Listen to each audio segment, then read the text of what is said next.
வணக்கம் நேர்களே, மூலிகை விருந்து மூலம் உங்களை சந்திக்கிறது ரொம்ப சந்தோஷமா இருக்கு. இன்னைக்கு நம்ம பார்க்க போற டிஷ் என்னன்னு பார்த்தீங்கன்னா பொன்னாங்கண்ணி கீரை துவையல். அந்த பொன்னாங்கண்ணி கீரை துவையல் எப்படி செய்யறதை பார்க்கறதுக்கு முன்னாடி அதுக்கு என்னென்ன பொருட்கள் தேவைன்னு நம்ம இப்போ பார்க்கலாம். நெய், பொன்னாங்கண்ணி கீரை, உளுந்து, தேங்காய் துருவல், உப்பு, புளி, காஞ்ச மிளகாய். இப்போ என்னென்ன பொருட்கள் தேவையானதை நம்ம இப்போ பார்த்தோம். இதை எப்படி செய்யலானதை இப்போ நான் உங்களுக்கு செஞ்சு காட்ட போகிறேன். ஃபர்ஸ்ட்டு ஸ்டவ் ஆன் பண்ணிக்கோங்க. இப்போ ஃபர்ஸ்ட் இதில் வந்து நெய் ஊற்றி கீரையை வதக்கிக்கலாம். கடாய் நல்லா ஹீட் ஆயிடுச்சு.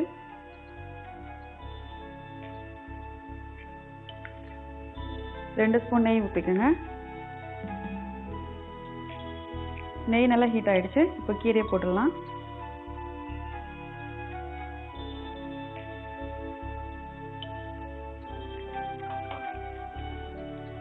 கீரை இதில் நல்லா வதக்கி எடுத்துடலாம்.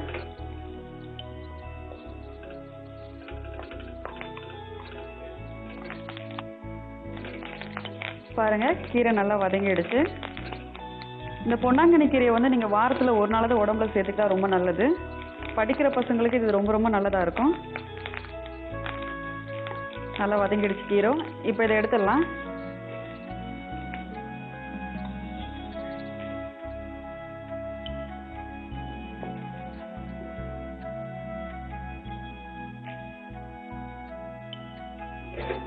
ஸ்டவ் ஆன் பண்ணிக்கலாம்.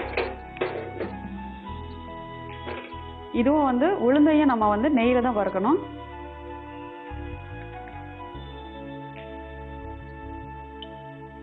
நெய் நல்லா ஹீட் ஆகட்டும்.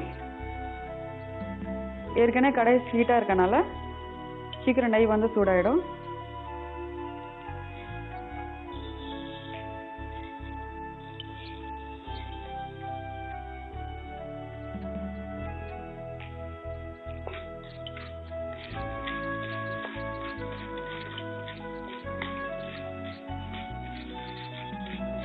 இப்போ உளுந்து நல்லா வறுத்தாச்சு. இதுலேயே வந்து நம்ம தேங்காய் துருவலையும் போட்டு வதக்கி எடுத்துடலாம்.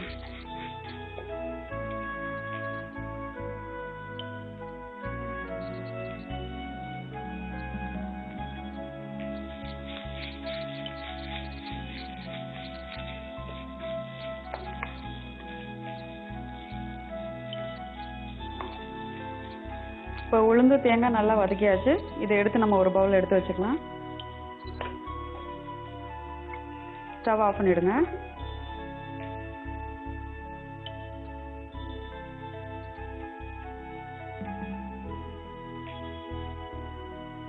திரும்ப வந்து நம்ம ஸ்டவ் ஆன் பண்ணிட்டு வரமிளகா, புளி, உப்பையும் வதக்கணும். இப்போ கொஞ்சம் நெய் விட்டுக்கோங்க.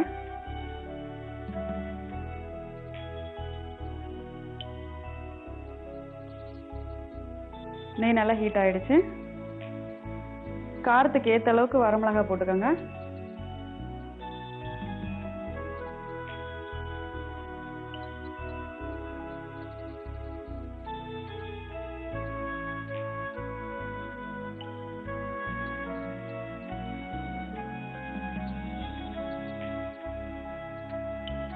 இப்போ புளி போட்டுக்கோங்க.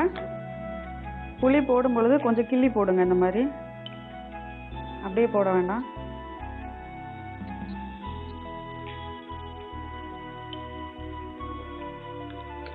இதையும் சேர்த்து நல்லா வதக்கணும்.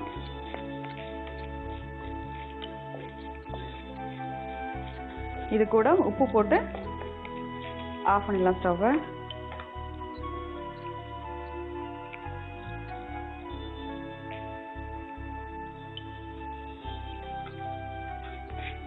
லைட்டாக வதக்கிட்டு ஸ்டவ் ஆஃப் பண்ணிடுங்க.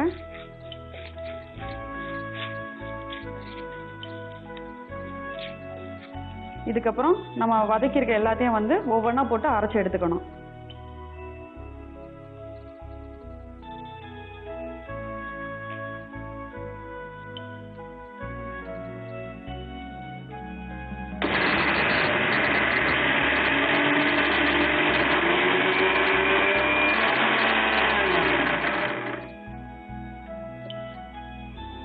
இதில் கொஞ்சமாக தண்ணி விட்டுக்கலாம்.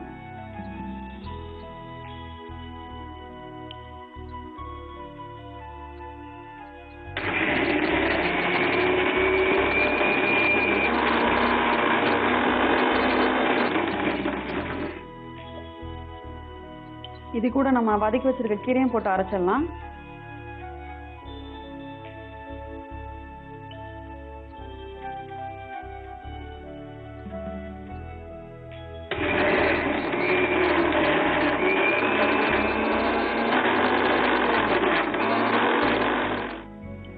இப்போ நம்ம வறுத்து வச்சிருக்க புளி உப்பு இதை வந்து நம்ம போட்டு அரைச்சி எடுத்துடலாம்.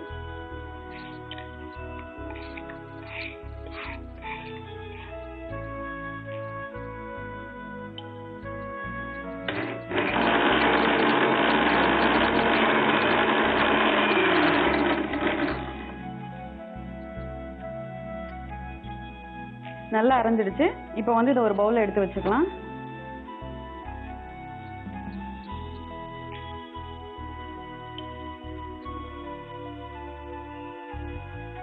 பொன்னாங்கண்ணி கீரை துவையல் ரெடி. இந்த பொன்னாங்கண்ணி கீரை துவையல் எப்படி பண்ணலான்றத ஒரு சின்ன ரீக்கப் பார்த்துடலாம். ஃபர்ஸ்ட் ஸ்டவ் ஆன் பண்ணிக்கோங்க. ஸ்டவ் ஆன் பண்ணிட்டு கடாய் வச்சுட்டு கடாய் நல்லா ஹீட் ஆகட்டும். கடாய் நல்லா ஹீட் ஆனதுக்கு அப்புறம் நெய் ஊத்துங்க. நெய் நல்லா சூடானதுக்கு அப்புறமா பொன்னாங்கண்ணி கீரையை போட்டு நல்லா வதக்குங்க. வதக்கி அதை ஒரு பவுல்ல எடுத்து வச்சுக்கோங்க. திரும்ப ஸ்டவ் ஆன் பண்ணிட்டு நீங்க கடாய் வச்சு அதுல கொஞ்சமா நெய் விட்டுட்டு நெய் நல்லா ஹீட் ஆனதுக்கு அப்புறம் உளுந்து போட்டு நல்லா வதக்கிக்கோங்க. அது நல்லா வறுத்ததுக்கு அப்புறமா நீங்க தேங்காய் துருவலை போட்டு நல்லா வதக்கி எடுத்துக்கணும். அதையும் எடுத்து ஒரு பவுல்ல போட்டு வச்சுக்கோங்க. இப்ப திரும்ப வந்து நெய் கொஞ்சமா விட்டு நெய் நல்லா ஹீட் ஆனதுக்கு அப்புறம் வரமிளகாயை கிள்ளி போட்டு நல்லா வறுத்துக்கோங்க. அதுக்கப்புறமா புளி போடுங்க. புளி வந்து அப்படியே மொத்தமா போடாம கொஞ்சமா கிள்ளி போட்டு வதக்குங்க. அது ரெண்டும் நல்லா வதக்கினதுக்கு அப்புறமா உப்பு போட்டுக்கோங்க. உப்பு போட்டு லைட்டா கிளறிட்டு ஸ்டவ் ஆஃப் பண்ணிடுங்க. இப்ப நம்ம வதக்கி வச்சிருக்க எல்லாத்தையும் ஒவ்வொன்றா போட்டு மிக்சியில போட்டு அரைக்கணும். ஃபர்ஸ்ட் மிக்சி ஜார்ல உளுந்து தேங்காய் இது ரெண்டையும் போட்டு நல்லா அரைச்சுக்கோங்க. அதுக்கப்புறமா வதக்கி வச்சிருக்க பொன்னாங்கண்ணி கீரையை போட்டு அரைச்சுக்கோங்க. லாஸ்டா மிளகாய் உப்பு புளி இதையும் போட்டு அரைச்சுக்கோங்க. அரைச்சிட்டிங்கன்னா உங்களோட பொன்னாங்கண்ணி கீரை துவையல் ரெடி. இந்த பொன்னாங்கண்ணி கீரை துவையல் வந்து நம்ம ரெகுலரா சாப்பிட்றதுனால பார்த்தீங்கன்னா மெட்ராஸ் ஐ வராது. இதுல வந்து விட்டமின் ஏ வந்து அதிகமா இருக்கு. இதை வந்து நல்லா ஸ்கின் நல்லா க்ளோ ஆகணும்னு நினைக்கிறவங்க டெய்லி வந்துமே 40 நாள் நீங்க வந்து சாப்பாடுல பிசைஞ்சு சாப்பிட்டீங்கன்னா ஸ்கின் வந்து நல்லா க்ளோ ஆகும். இதை வந்து சின்ன வயசுல இருந்தே நீங்க பசங்க நல்லா சாப்பிட ஆரம்பிச்சாங்கன்னா கண்ணுக்கு ரொம்ப நல்லது.